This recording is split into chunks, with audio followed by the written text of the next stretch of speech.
Hello, hello, hello, and welcome to another barnstorming, swashbuckling, and tide-turning episode of Allegiant Redwires. And there's not a pirate in sight. This is episode... No Garas, please. This is episode 14, and I'm delighted to be joined by Gill, pronounced Gill by all AI programs, and Martin, who has outshone the intrepid Phineas Fogg since our last episode by managing to sneak in yet another holiday. And I've got some special holiday music. That's right. Wish you were here. I am here. This is me. Oh, he's here. He's here. Sorry, he's here.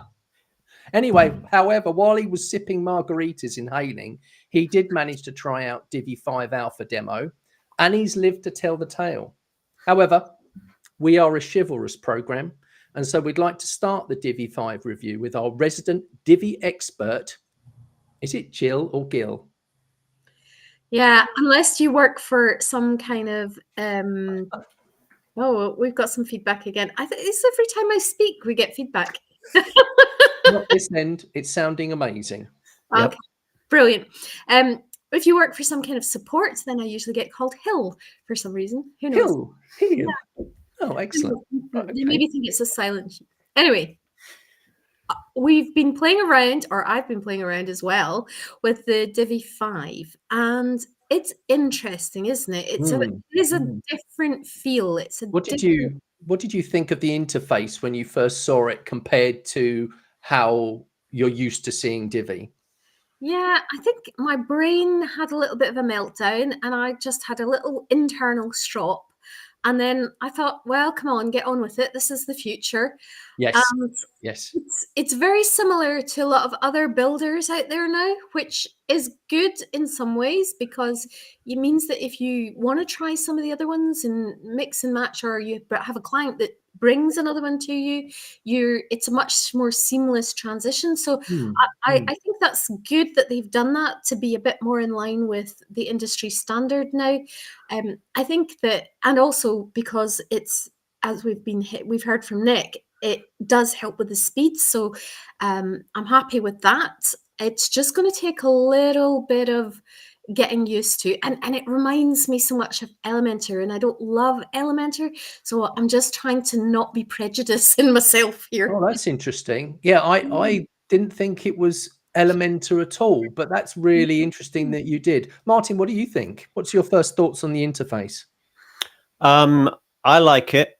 I like the fact that there are several things that you can do quicker than you can on the current interface. We can probably go into some details. I very much like the fact that they've kept the wireframe option. There's a whole bunch of people who are like, oh, no, we don't need that. But personally, I find it extremely useful. And the fact it's still there is great. Because, I mean, in the current Divi, obviously, with a visual builder, there are problems when you've got modules and rows very close to each other, try and select them. So they brought in layers, to enable you to do that. But even so, and they're still here, but even so with the layers, I just find it much quicker to go back and go, okay, yeah, I realize now I've got several text modules looking at the screen in that particular row. So I'm very pleased that they've still got that. Yeah.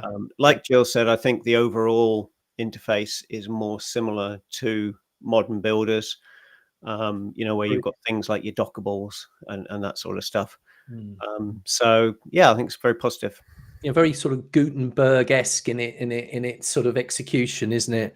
I thought it was like a respectful nod to sort of blocks in its own way, especially with the way they've done the layers panel, because anybody that's built in blocks will sort of get a very familiar feeling when they look at that. And I kind of feel that they've leading us very gently, even though Jill had her initial reaction, and I've got to say I had the same.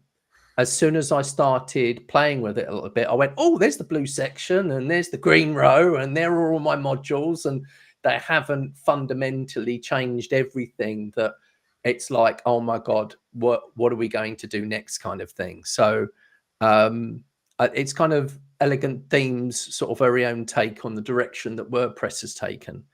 So what about... Sorry, I go was on. going to say that. Yeah, I think actually that really resonates with you. Once I started playing with it, and you could start anchoring the things that you were familiar with in your brain and go, oh, that's where they've put that. That's where they've put that. That's where they've put that. And once you start re-anchoring the familiar things, I actually think it will really grow on us. Particularly the speed, I thought. Speed of being able to move things around, going in and out of modules. So the traditional Divi situation is that you head into your visual builder and you make your changes and then you hit the save button, and that no longer applies. So it's you're in and out of modules, you're making changes right, left and center, and the only saving that you're doing is when you hit the, obviously we can't in the Alpha 5 demo, is hitting the save option on the top right hand corner, which is I find that very exciting. I think that's like a really, really good move. It was almost like an insurance before, wasn't it? With if you were in a section or a row or any of the modules, like any blurb or text modules, and you made a change to it, you had the tick option, didn't you? So I'm sure that it's just, you can see you everything now, because of the way in which the interface works. As you click on, I've just clicked on this text option at the top here, and it highlights the one I'm looking at. And then, of course, I'm straight into the actual content that's within that, which is all very, very familiar Divi options with our content designed and our advanced areas. So yeah, I thought that was particularly good. What did you both think of that? In respect to what you're doing there, Mike, which is going into a text module and looking at the settings. The other thing that's really nice is on that panel on the far right, you can choose whether you're on desktop or mobile or tablet, and then when you go into another module, it just stays in desktop module or mobile or tablet. Whereas in the current one, once you've ticked and saved and closed down the module, you open up the next module. And quite often it didn't open up in the same responsive thing. So now it does. Again, just a few seconds time saving, but if you're developing and doing lots of those, that's all going to add up.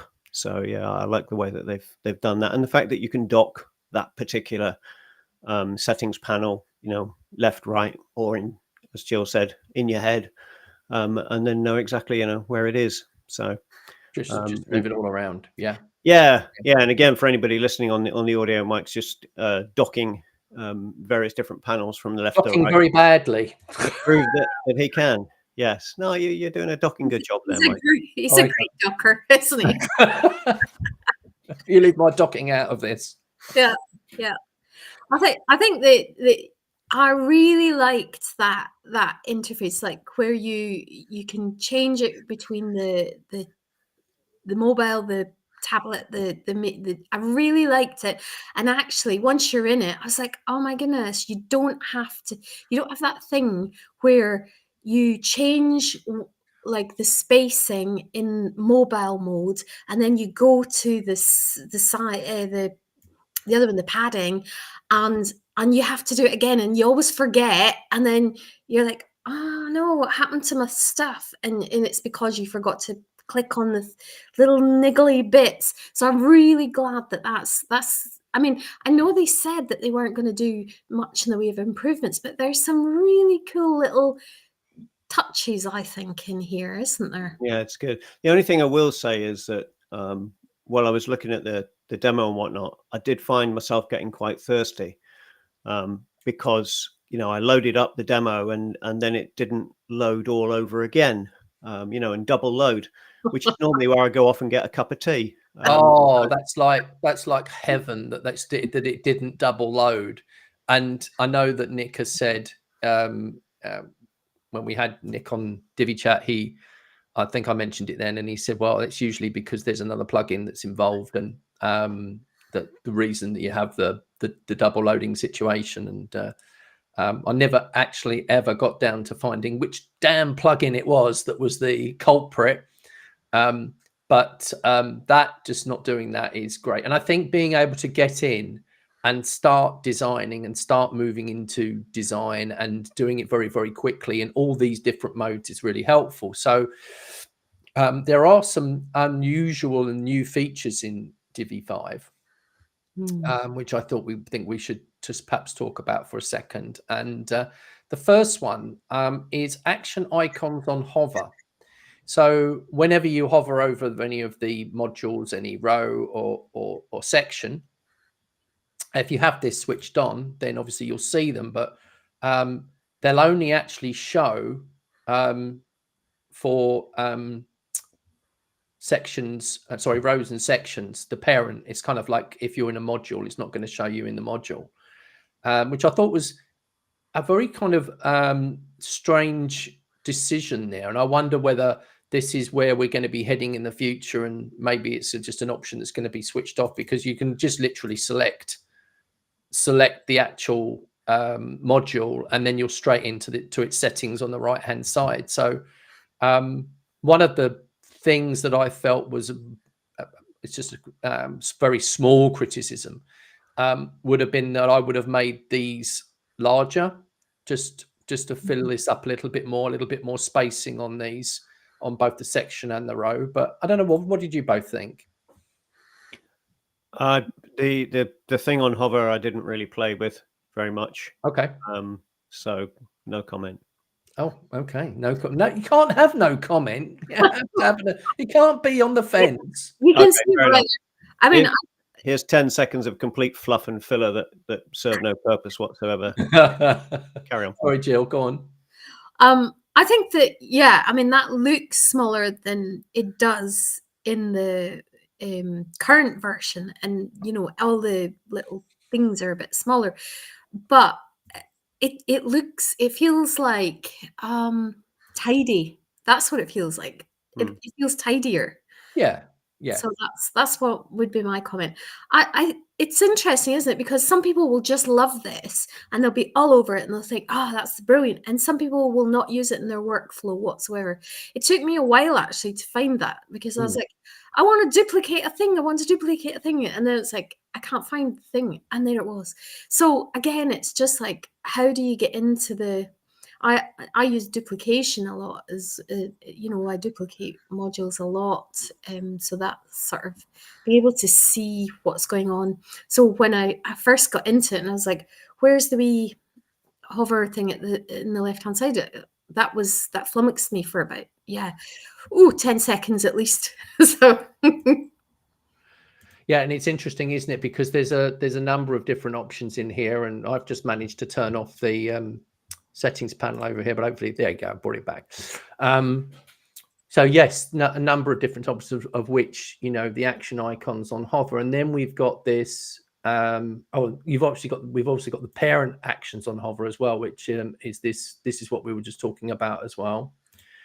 And then you've got the X-ray option as well, which I seem to have. There it is. X-ray option.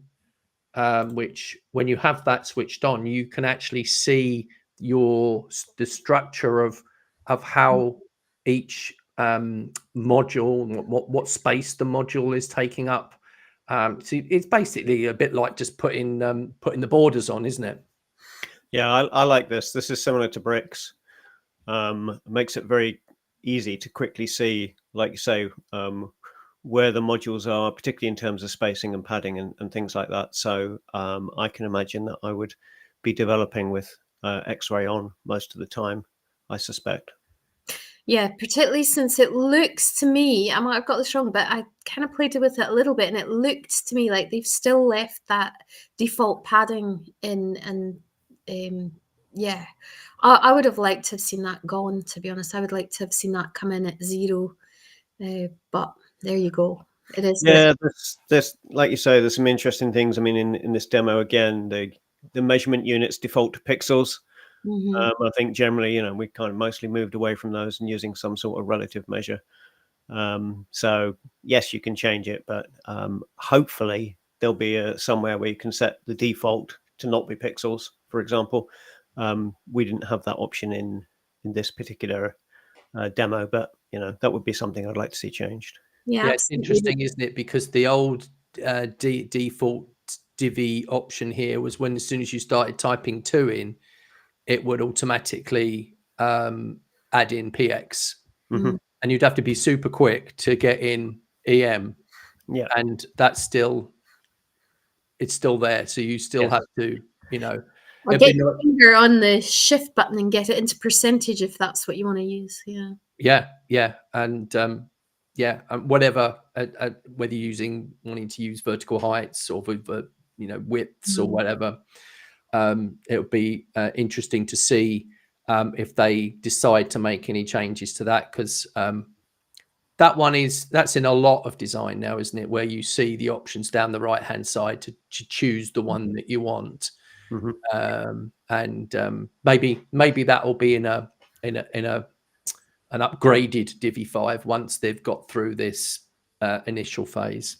Yeah, and I will say that, Nick Roach has consistently said, we don't want to put too many features or too many changes in order to, because, it's such a fundamental change anyway. And I think that's the right thing, because, it's a big change under the hood, let alone what we're seeing in terms of our front end. And the less changes, the better to those sort of things, because quite clearly, once this goes live, it is going to have a whole number of issues. It's absolutely bound to. And we wait for all those brave people who on day one upgrade. There always are. Absolutely, yes. And I'm very grateful that they exist. Don't you worry. Don't upgrade. Now, this is the thing, isn't it? Because I think the genius in moving from Divi 4 to Divi 5 is how to transition from how we're going to transition from all of those old Divi installs to Divi 5.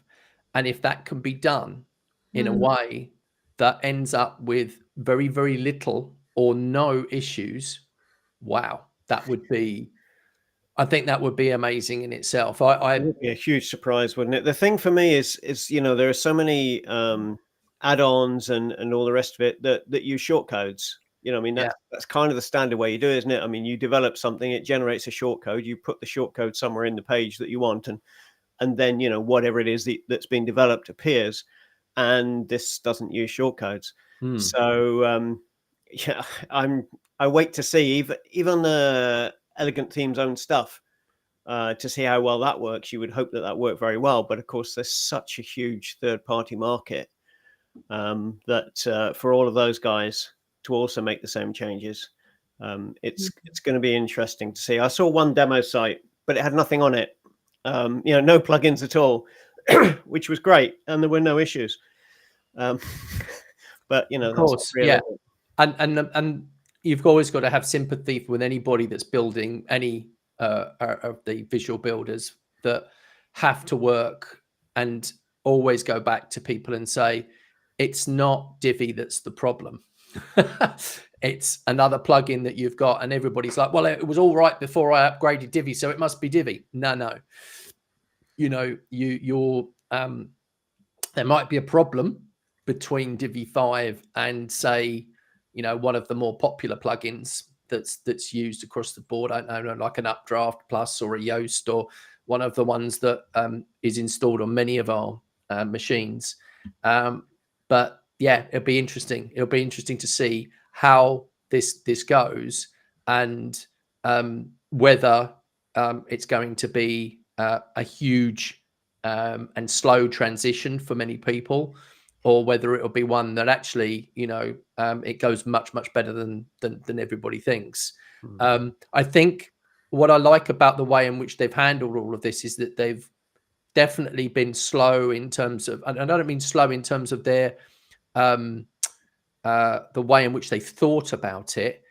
They've been very deliberate, is probably a better word, about making sure that they do this right. So I know that we've had Divi upgrades in the past that have broken things. And if there is going to be a Divi upgrade that is going to break anything, it will be this one. So have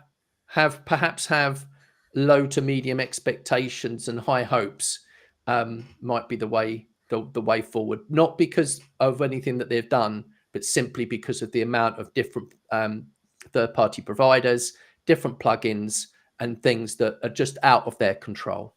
Yeah, and I think it's very interesting. There's a couple of other videos out there that show things like the code with shortcodes in and the code in the new style, and it's much smaller, the new style, which of course the big thing we didn't really talk about, I mean, you mentioned speed right at the start there, Mike, but of course that was the speed of developing as opposed to the speed of the actual site. Yeah. But again, tests at the moment are looking extremely positive in terms. So it's always a thing that gets leveled against Divi, is that it's bloated and it's too slow. But they really seem to have done an amazing amount of work on that. So yeah, I've got high hopes for the speed. Otherwise, yeah, like you said, in terms of the transition, yeah, we'll see what happens. So I think so far, would I be right in thinking that we've got from a first alpha demo look and feel that we've very much got a thumbs up behind this, and this will put elegant themes in terms of Divi, which has been, gets a lot of press that's perhaps a little bit unwanted and a bit unfair, bearing in mind how old the actual build is compared to its rivals. I'm certainly giving it the thumbs up. What do you both think? Yeah, I'm absolutely. I mean, I'm a Divi girl. This is only going to make me dig in deeper. I think that I am a little bit concerned about the third-party integration, like you're talking about. The problem with third-party integration is that nobody wants to be the one to touch it, and they want to point the finger around the table. And so that is, as a designer and developer, is very frustrating, because you have to do a lot of work to find out which actual one is the problem, and then try and get them to take responsibility for it, which is the other issue. And the other thing is, there's some things that we can't see through this demo. So, for example, the SEO potential in it, what the code that's generated. So, for example, one of the things I'm thinking of is the blurbs. We always have to take the stuff out of the heading and put that in. So we have to control the header on that and make sure it's the right header and it's not an H4 or an H6, whatever it decides to spout out at the time. And that just made me think of the size of the DOM as well, which is, even with the newer builders, PageSpeed Dev and Lighthouse do complain about the size, how many DOM elements you've got in your on your installations, and that's usually because of the cascading amount of divs that there are going through, as opposed to just coding it from scratch. So it'll be interesting to see whether there is any sort of what the speed's going to be like. What's it going to be like out of the box? And I think I'm quite excited about that, because just looking at the way in which it's built, you think, yeah, they've done really well here. And I think just out of the box, I always felt, I don't know, instinctively, that if I ever built anything, the first thing I was going to look at was mobile, and it never. There was always quite a lot of cumulative layout shifts, complaints, and things like that.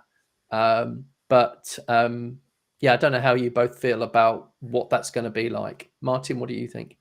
I've seen a few demos and they look very positive. And we'll just say again, I mean, they're obviously run on vanilla sites in order to try and. They were mostly comparisons between Divi 4 and Divi 5, and so they took a vanilla site so that nothing else, was impacting that. And on those sites, it does look extremely positive. Of course, real world, nobody has those sites. So, I think it's a cautious thumbs up from me as well. On vanilla stuff, it looks good. I just hope I don't get, discombobulated when there's extra stuff coming in from all over the place. And there you have it, folks. It took to nearly the 25th minute before Martin went for the long word in this episode. one that you may have heard before, may not have heard, but if that has discombobulated, I can't even say it. Got him. Got me. If that has disturbed you in any way, then please let us know. I just do you want to add any closing thoughts, Gill? I just want to say, well done, guys. Well done. I have every faith in you. I think it's going to be brilliant. Thanks a lot for all the hard work you've put into it. Lovely. And Martin? No, just to mention that I know you're a big music fan, Mike, that the band The Disturbed, do you know what their original name was? Anyway, let's leave on that note. Okay, well, thank you all for being with us today. If you want to help others discover our content, then hit like and then subscribe to the channel. Head over to allegiantweb.com/podcast to see our episodes. We are getting them all loaded there for you, so you can pick the one you want to listen to. Alternatively, head over to your favorite podcast provider and you will find us there. And that is all for this week. Thank you all very much. We will see you all very soon.